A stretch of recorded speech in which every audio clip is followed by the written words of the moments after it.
Welcome, welcome, welcome to episode 348 of the show with no name. I'm your humble host, Nick, and in today's episode, we're going to be exploring this little old pioneer farmer cemetery out in the middle of nowhere in Washington State. This cemetery goes by the name of the Paha Cemetery. I have a couple people to talk about in this little farmer pioneer cemetery, so let's get into this. Prior to settlement by European Americans, the area of Paha was inhabited by Native Americans. The word Paha was their term for big water, referencing the reliable spring that was nearby. The town of Paha was formed by settlers on December 4th, 1886, and they even had a post office, which would be discontinued on December 18th, 1943. As of right now, the town has slowly disappeared and not much remains of it, besides a few houses and this old cemetery here. I'm going to start this episode off today talking about Aaron Strauss, and he was born sometime in the year 1847 in New York in a town, ironically enough, named Elmira. He would pass away at the age of 65 or 66 on April 11th, 1913 in Paha, Washington. He left behind a wife and two mourning sons. I don't believe there to be much more than 36 people buried in this little farmer pioneer cemetery out here.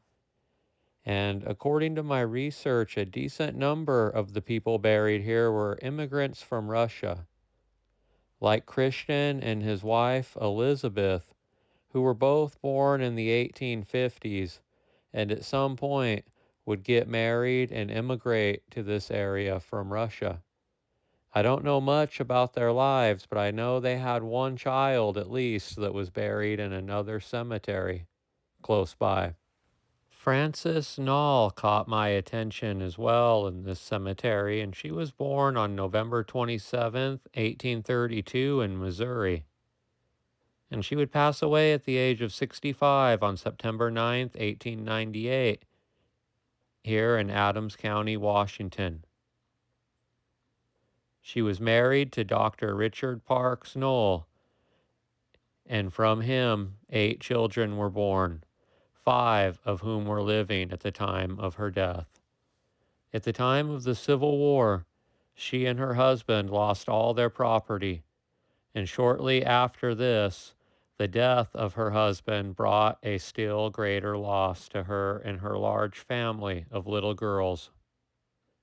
But with true motherly instinct and industry, she went bravely to work to provide for all the wants of her family, and by hard toil raised her children. I don't know where her husband or daughters are buried, but they are not buried here with her.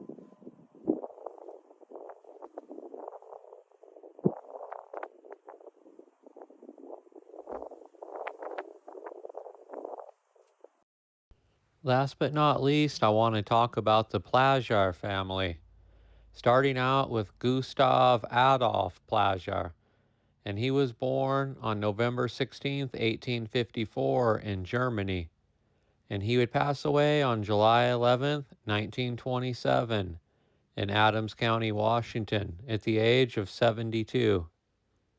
He immigrated here with his wife, Pauline, and together they would have 7 children, and I'm pretty sure 6 of them lived to adulthood. Pauline, his wife, was born on July 31st, 1855 in Germany, and she would pass away on August 7th, 1907 at the age of 52 in Paha, Washington. This is the only photo I could find of Pauline or anybody in the family. One of their daughters, Freda, was born on June 24th, 1882 in Illinois, and when she was 5 years old, she made the trek to Paha, Washington with her family, where they took up homesteading in the area. Freda was stricken with scarlet fever when she was just a child, and she never fully recovered from the effects. She was a patient at Eastern State Hospital for about 30 years before her death.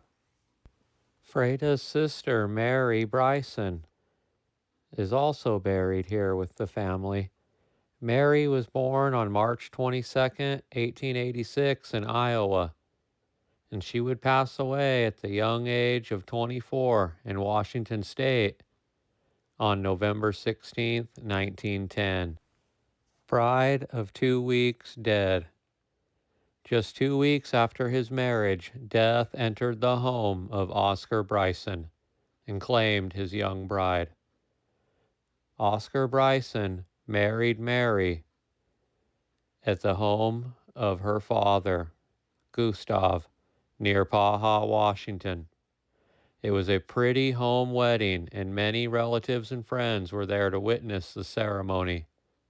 The happy young couple went to Dayton to reside. A few days before the wedding, however, the bride received a slight burn on the face as a result of the explosion of a small amount of gasoline. The burn was not considered serious at first, but blood poison set in and death occurred on Wednesday of this week, November 16th. The remains were taken to Paha for the funeral.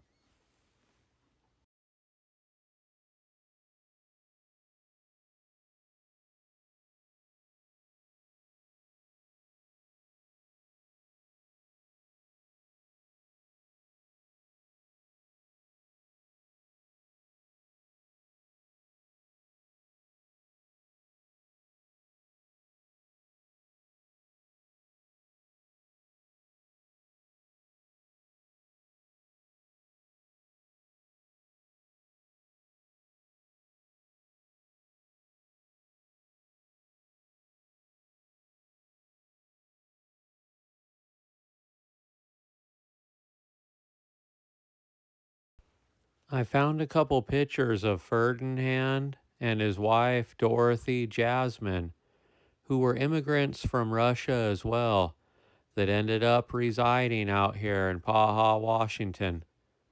They were both born in the 1860s, respectively. I hope you guys enjoy the rest of the videos of Paha Cemetery out here in the middle of nowhere in Washington State, and I'll see you guys in the next episode. Thank you.